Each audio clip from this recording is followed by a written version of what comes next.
കുറിക്ക് കൊള്ളുന്ന അസ്ത്രങ്ങൾ തൊടുത്തുകൊണ്ട് എന്നും ഭരണപക്ഷത്തെ പ്രതിരോധത്തിലാക്കുന്ന KM ഷാജി എന്ന മുസ്ലിം ലീഗുകാരൻ കേരള രാഷ്ട്രീയ മണ്ഡലത്തിനെ പിടിച്ചു കുലുക്കിയ ചരിത്രം പലതവണ ആവർത്തിച്ചിട്ടുണ്ട്.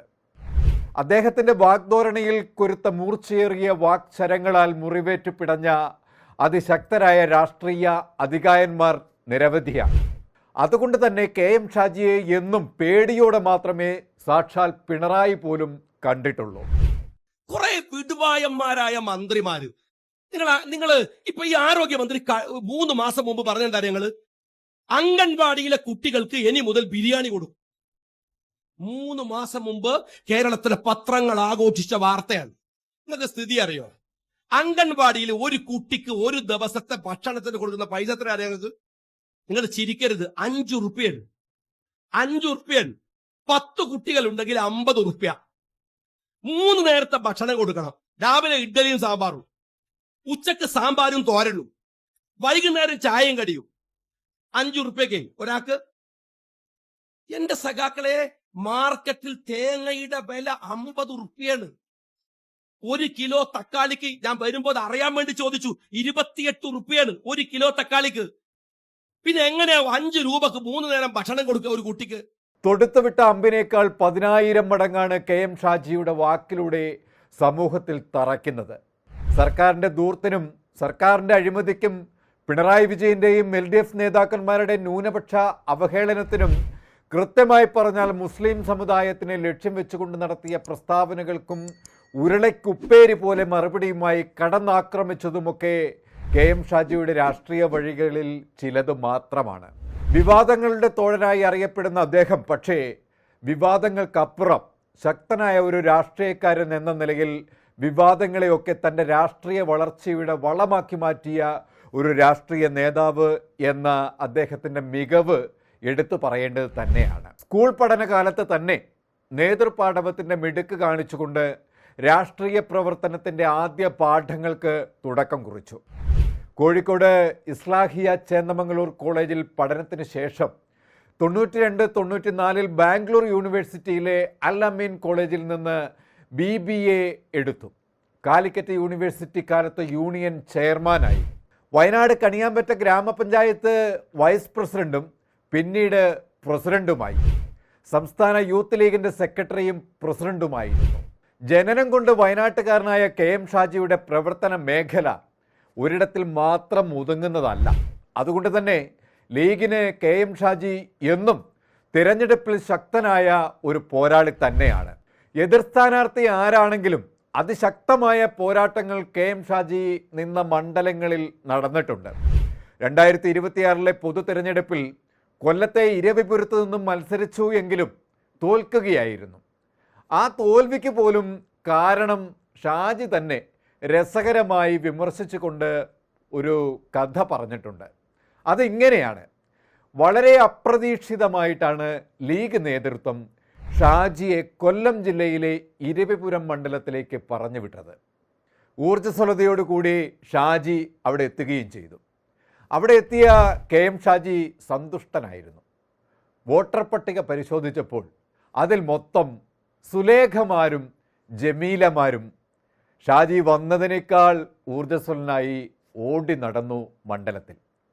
തെരഞ്ഞെടുപ്പ് കഴിഞ്ഞു. ഷാജി പരാജയപ്പെട്ടു. പക്ഷേ പിന്നീടാണ് ഷാജി അറിഞ്ഞത് തെക്കൻ കേരളത്തിൽ ഈഴവ സമുദായത്തിന് പ്രാതിനിധ്യമുള്ള മണ്ഡലത്തിൽ അവർ തങ്ങളുടെ പെൺകുട്ടികൾക്ക് ഇത്തരം പേരുകളാണ് നൽകുന്നത് എന്ന്. അത് ഷാജിയെ സംബന്ധിച്ചിടത്തോളം പുതിയ ഒരു പാഠമായിരുന്നു. അങ്ങനെ സ്വയം വിമർശിക്കാൻ മടിയില്ലാതെ എതിർചേരിക്കെതിരെ ആഞ്ഞടിച്ചും KM ഷാജി രാഷ്ട്രീയ എതിരാളികൾക്കിടയിൽ പോലും അംഗീകരിക്കപ്പെട്ടു.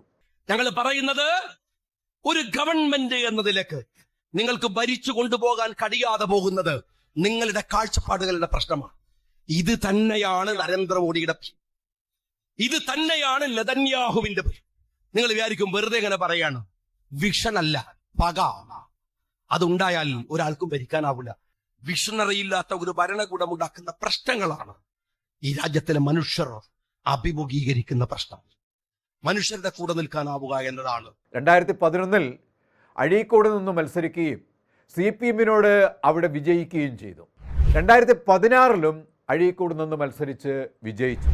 2021-ലും അഴീക്കോട് നിന്ന് മത്സരിച്ചു, പക്ഷേ തോൽക്കുകയായിരുന്നു.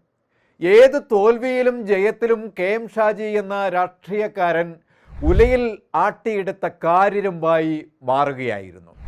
വാക്കുകൾ കൊണ്ട് ആഞ്ഞടിച്ച് കൊടുങ്കാറ്റായി വീശി തൊടുത്തുവിട്ട അഗ്നി പലപ്പോഴും കേരള രാഷ്ട്രീയത്തിൽ ആളിപ്പടർന്നിട്ടുണ്ട്.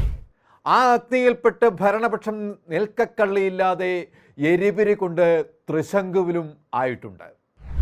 KM ഷാജിയെ തൊട്ടാൽ പൊള്ളുമെന്നതിനാൽ CPM-കാരുടെ എക്കാലത്തെയും പേടി സ്വപ്നം തന്നെയാണ് ഈ ലീഗ് നേതാവ്.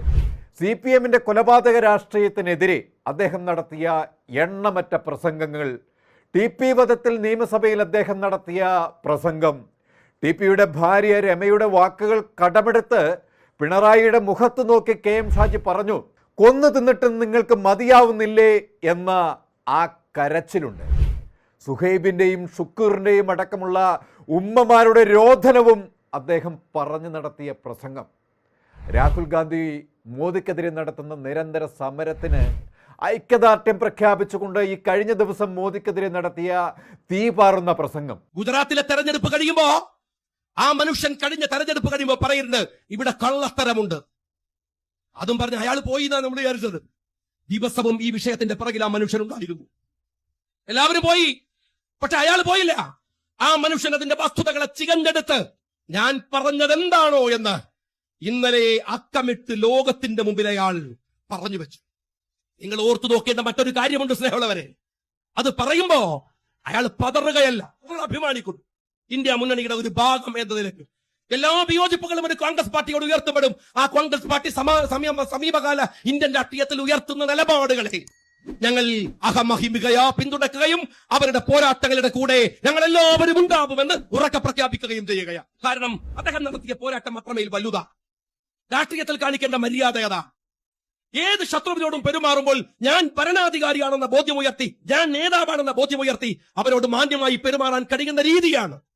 ആ രീതിയാണ് ഒരുപക്ഷെ രാഹുലിന് ഇന്ത്യയെ പഠിപ്പിച്ചത്. ഞാൻ ഒരുപാട് സാമൂഹ്യ പ്രവർത്തകരുടെ പ്രൊഫൈലുകൾ പരിശോധിച്ചു. എല്ലാം പറയുന്നതൊന്നുണ്ട്. ഇന്നലെ ഇപ്പോഴല്ലെങ്കിൽ പിന്നെ എപ്പോഴാണ് ഞങ്ങൾ ഈ മനുഷ്യന്റെ കൂടെ നിൽക്കുക? അങ്ങനെ പ്രതിഷേധത്തിൻ്റെ, പ്രതികരണത്തിൻ്റെ, പ്രക്ഷോഭത്തിൻ്റെ ചടുല ഭാഷ കൊണ്ട് പ്രതികരിക്കുമ്പോൾ ജനാധിപത്യത്തിൻ്റെ സംരക്ഷണം സ്വയം ഏറ്റെടുത്ത് കറകളഞ്ഞ ഒരു ജനാധിപത്യവാദിയെ നമുക്ക് KM ഷാജിയിൽ കാണാം. അത് തന്നെയാണ് ഷാജിയെ പ്രതിയോഗികൾ ഭയക്കാനുള്ള കാരണവും. അതുകൊണ്ടാണ് KM ഷാജിക്കെതിരെ കൊണ്ടുവന്ന അഴിമതി ആരോപണങ്ങളെ ഒരു പുഷ്പം പോലെ കരുതി നിയമപരമായി എതിരിട്ടതും. അതിലൊക്കെ തന്നെ വ്യക്തമായ തെളിവുകൾ ഹാജരാക്കാൻ കഴിയാതെ വെറും ആരോപണങ്ങൾ മാത്രമായി അത് അവശേഷിക്കുകയാണ്. തനിക്ക് ചുറ്റും നിന്നും വളഞ്ഞിട്ട് ആക്രമിച്ചിട്ടും ഒരു ചെറു പുഞ്ചിരിയോടെ അതിനെയൊക്കെ തൃണവൽക്കരിച്ചുകൊണ്ട് രാഷ്ട്രീയ മണ്ഡലത്തിൽ ഇന്നും ഷാജി ഉയർന്നു തന്നെ നിൽക്കുന്നു. നാളെയും KM ഷാജി എന്ന രാഷ്ട്രീയക്കാരൻ, മുസ്ലിം ലീഗുകാരൻ കേരളത്തിൻ്റെ രാഷ്ട്രീയ കർമ്മകാണ്ഡത്തിൽ ഉണ്ടാവും. ജനാധിപത്യ സംരക്ഷണത്തിനായി UDF-ന്റെ കരങ്ങൾക്ക് കരുത്തു പകരാൻ നീതിയുടെ കാവലാളായി ഇവിടെ ഇനിയും ചരിക്കും അദ്ദേഹം. കൂടുതൽ വാർത്തകൾക്കും വിശേഷങ്ങൾക്കും ഞങ്ങളുടെ channel like, share and subscribe ചെയ്യുക. കൂടാതെ സബ്സ്ക്രൈബ് ബട്ടണിലെ ബെല്ലൈക്കൺ എനേബിൾ ചെയ്യാനും മറക്കരുത്.